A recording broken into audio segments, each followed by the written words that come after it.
Welcome to the Occupational Safety Leadership Podcast, episode number 130.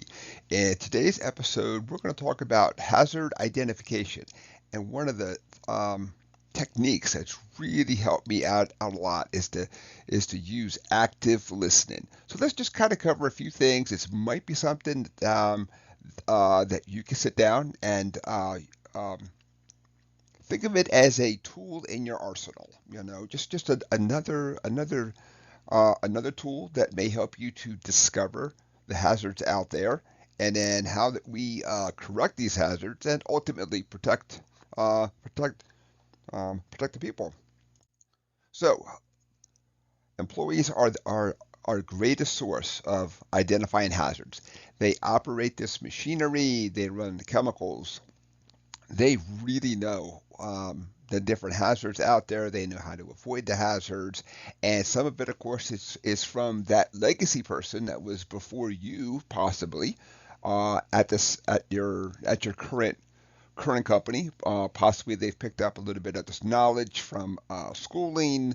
From other companies they worked at, and then they came right over to yours. But they are the greatest source of identifying hazards. Um, the one thing that I've learned in almost over 30 years of safety is that I can write a fantastic SOP from my cube, and it means nothing at all unless I go and I get input from the people. They have to be the ones because, ultimately the buy-in has to be with them. Doesn't matter what I write down. Maybe it'll get a little traction, of course, but the key is to implement it, not to make my ego feel good that it was only me. So I do everything I can to go down, talk to the folks, really understand exactly what these different hazards are out there then. So one of the techniques that I like to use is just active listening. So basically, you just walk down, talk to the folks, and really understand exactly what the hazard is. Obviously, you can't go everywhere and do this all day, every day, because you do have to actually fix the hazard. So you just can't talk about it. Um, so just say, for the sake of argument, you're going to go over to equipment A. So you're going to go to equipment A, talk to the operator, and spend dedicated time. So do not be distracted. Don't walk down and say, "Hey, I just happen to be blowing through the production floor. I got like a minute or two. I want to talk to you about this." Um, I do know that some people, it takes them a little roundabout to kind of get to where they're going to go, and others are really straight, direct, and right to the point. So make sure that you have that dedicated time. Of all things, do everything you can. You leave that cell phone over at your desk. You do everything else so that literally there is no other distractions. And you just spend that dedicated time with the person. So you ask clarifying questions and take notes. I know that at a lot of places I've worked, that because I wasn't on the floor, they kind of have their own slang and lingo and cool ways of describing, what's happening.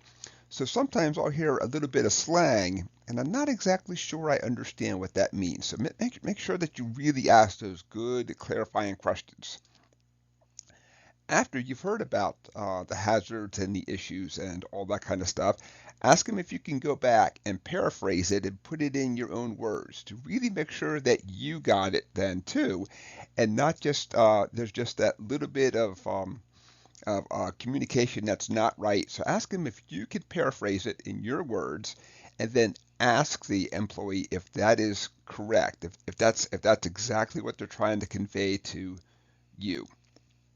Um, it can be difficult at times then because um, some people, of course, we've already talked about, they take a long time to get to what the issue is.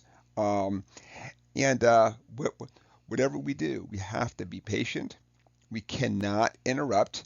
Um, you will hear some things that are probably not reasonable, so it doesn't mean that it's always going to be the end all be all. So you may have to ask some clarifying questions and say, let's look at it from this angle. maybe we try and tackle it a different way. You're not solving it for them, but you're saying like, well, why don't we talk about it and think about it in a different fashion then? So that seems to kind of help to, I can't call it steering, but you could hear some solutions that generally just do not exist given the technology and everything else that we have out there. So we do have to have some rationale to this whole thing then. So I have found that it's really good to just literally do this.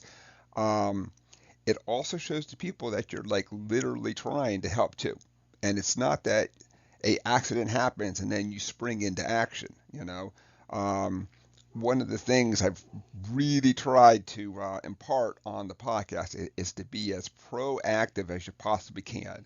There's always time where paperwork has to be done, of course, but be as proactive as you can then. So, and then afterwards, so now they've given you a potential solution, something that you need to think about, is this something, is it going to be a real fast thing? It's going to be something that's a long-term capital plan. Just, so you want to kind of sit down and think then about this. And of all things, you have to go back and follow up then. So regardless of what the answer is, you have to go back and follow up. And you have to be able to have that difficult conversation to say, hey, I know we talked last Tuesday. We talked about some potential solutions. You gave me a couple things to think about. I did that research, and that's just not something that's going to work in this case. Let's sit down and talk about other options. So you can't be afraid to have that tough talk. And I do think that, after doing this for a number of years, that people actually understand that when you come back with a tough talk, that means that you actually did think about it. You just didn't go back and say, "Oh, I'll follow up in a week," or "I'll just tell them we're not going to do it." Because if that's what your your your end goal. So let's say that your end goal is just to show people that you care and not really worry about getting stuff done. Well, then this is not the technique to use. This is part of being proactive. So it can lead to some difficult talks, but anybody out there has had difficult talks in life. They just don't always equate it to work. If we talk to our kids about drugs and sex and other things like that, well, that can be a tough talk, but we know that that's a talk that we have to have.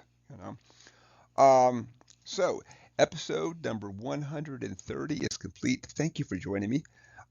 So in today's episode, we talked about hazard identification and active listening. So technique has worked out fantastic for me.